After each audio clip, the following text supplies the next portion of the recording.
So EA are giving us very colorful cards and a guaranteed Sancho pack to forget how terrible the season really is. Okay. Yo guys, it's Don Pizza back with another video, and today we have reached level 15, which means it's time for us to choose one of these 3 storyline cards. Let's go!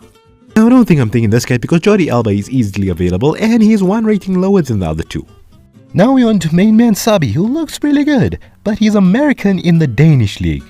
That's horrible for links. That's like trying to make a lion vegetarian. You can try it, but you know it's gonna end. Now obviously a lot of people are gonna pick this card because this is what they see and this is what I see. So by process of elimination, as well as the title and thumbnail of the video, you probably know who I'm gonna pick. And there is Mr. Gil Diaz, and there he is. Now his stats are not the greatest, but they're pretty decent. 81 balance is shit, he's got 69 penalties, nice. So without further ado, let's get this man into a team.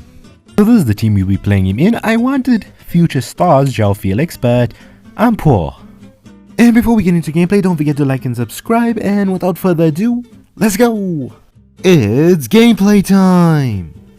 Okay, this is our opponent, and he is stacked on freaking Team of the Seasons, and his worst player is 88 rated.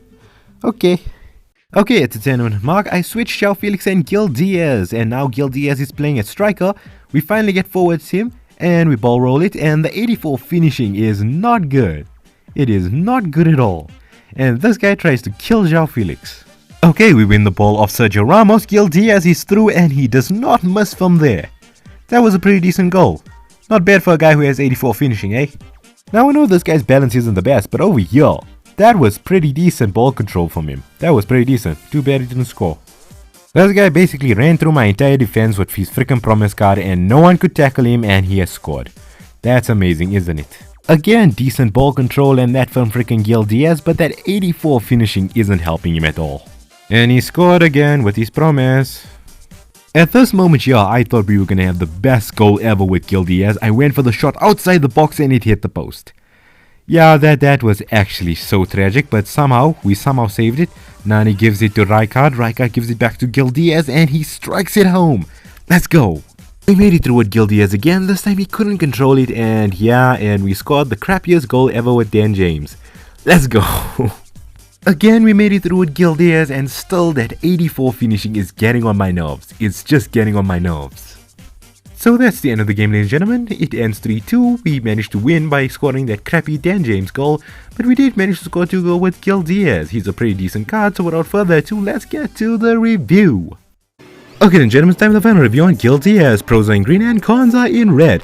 Now let's start off with the man's cons, finishing and balance. Finishing is terrible, therefore you can't play him as a left winger unless you want to put a sniper or a hunter on him, but you can't do that because you have to put an edge on him to increase that balance, because he needs that to be a winger. You need to be agile.